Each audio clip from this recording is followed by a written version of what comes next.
Info terbaru di SN News kali ini terkait dengan temuan BKN soal penyebab sahabat-sahabat P3K tahap 1 tahun 2024 banyak yang TMS. Terutama untuk beberapa instansi ada yang hanya menyentuh kurang dari 10% yang memenuhi syarat atau MS. Lalu apa penyebab utama untuk sahabat-sahabat ini TMS? Ini perlu menjadi catatan penting bagi sahabat-sahabat yang akan mendaftar di P3K tahun 2024 tahap kedua yang insya Allah akan dibuka 13 hari lagi. Berikut untuk ulasan lengkapnya.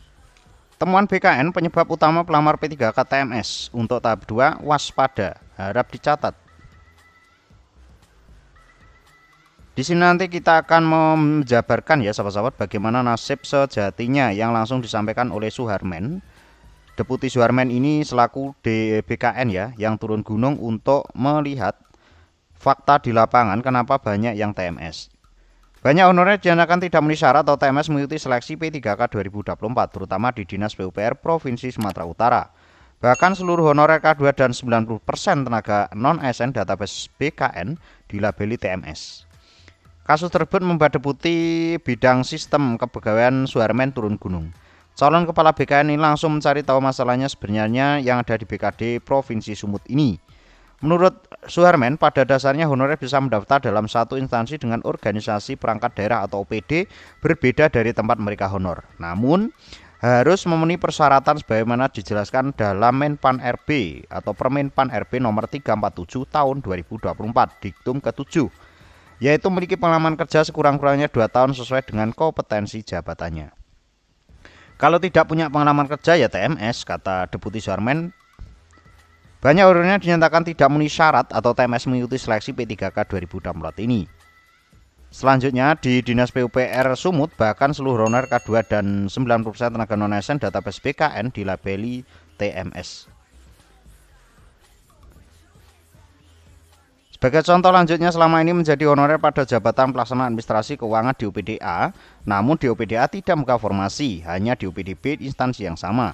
Maka yang bersangkutan bisa mendaftar di UPDB dengan syarat memiliki pengalaman kerja sesuai dengan kompetensi jabatan yang dilamar sekurang-kurangnya 2 tahun. Dari hasil pengecekan BKD Sumut, Deputi Suharmen melihat Panselda sudah menerapkan Permenpan RB 347 dengan benar. Pada para honorer diberikan kesempatan mendaftar di UPD lain, tetapi sudah mengingatkan pengalaman kerjanya harus memenuhi. Saya sudah konfirmasi kepada mereka, masalahnya persis seperti apa. Ternyata semua informasi sudah disampaikan sejak awal kepada calon peserta, ungkapnya. Intinya, kata Deputi Suharmen, menurut Kepala BKD Sumut, pengalaman kerja honorer tidak sesuai hingga banyak yang dapat TMS. Deputi Suharmen menceritakan untuk menjawab permasalahan di Sumut, dia harus konfirmasi dulu dan mencari fakta-faktanya. Saya juga mengecek datanya dan alasan TMS-nya apa. Saya cek aturannya seperti apa baru bisa saya jawab, terangnya. Ditanya apakah honorer yang TMS ini bisa diberikan kesempatan lagi, Deputi Suharmen menjawab lugas dan tegas. Kalau TMS, ya tidak bisa. Masa harus dipaksakan? Ini adalah jawaban resmi dari Deputi Sinka BKN ya sahabat-sahabat, bahwasanya untuk sahabat-sahabat yang TMS sementara ini belum ada kejelasan dan tidak bisa ya. Tidak bisa melanjutkan untuk P3K tahap kedua maupun tahap ketiga. Dia menambahkan masalah ratusan honorer K2 dan non-ASN database BKN berstatus TMS bukan karena ijazah, sebab kompetensi jabatannya sesuai dengan kualifikasi pendidikannya. Masalahnya hanya satu, yaitu surat keterangan pelamar kerja tidak sesuai. Jadi untuk sahabat kawan tahap kedua mohon diperhatikan untuk surat keterangan pelamar kerja tidak sesuai ini ya. Jadi untuk surat pengalaman kerjanya harus sesuai dengan yang dilamar. Saya selalu sampaikan pada staf dalam menjawab setiap pertanyaan terkait masalah seleksi CSN. Dasarnya harus regulasi, bukan intuisi. Kalau beyond regulasi, itu bukan kewenangan BKN, pungkasnya. Sebelumnya, Koordinator Honorer Tenaga Teknis Administrasi atau TTA Pemprov Sumut Arfi mengungkapkan, semua honorer K2 yang mengabdi Dinas PUPR tidak satupun yang lolos administrasi P3K 2024. Dia bingung mengapa panitia atau Panselda menjadikan mereka tidak memenuhi syarat karena dianggap tidak punya pengalaman kerja sesuai jabatan yang dilamar. Kami ini melamar di dinas lain yang sesuai dengan ijazah. Karena dinas tempat kami mengabdi tidak membuka formasi, kata honorer K2 yang sudah mengabdi lebih dari 19 tahun ini. Dikonfirmasi hari Jumat tanggal 1 November.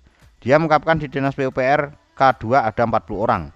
Ironinya satu pun tak ada yang lolos. Mereka bingung mengapa Panselda tidak seirama dengan pusat untuk menuntaskan masalah honorer tahun ini. Yang makin membuat heran, alasan TMS 40 honorer K2 Dinas PUPR Sumut pindah dinas. Jadi alasan TMS sebut pengalaman kerja tidak relevan dengan bidang tugas jabatan yang dilamar, ucapnya.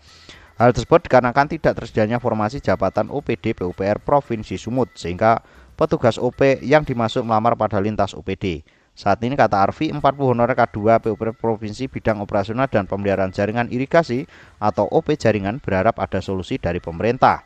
Tenaga non-ASN terdata di BKN dari Dinas PUPR Provinsi dari OP juga tingkat kelulusannya kurang dari 10% dari total 300 orang. Ini yang menjadikan BKN turun gunung ya sahabat-sahabat. Karena tingkat yang lulus administrasi tidak kurang lebih 10%. Mudah-mudahan informasi ini bisa bermanfaat ya sahabat-sahabat dan bisa berguna untuk sahabat-sahabat yang akan mendaftar di tahap kedua. Dan untuk tahap sahabat yang TMS, mohon petunjuknya diingat-ingat ya. Jadi ditunggu saja informasi apa solusi dari BKN. Pantau informasi terbaru hanya di SN News. See you next video.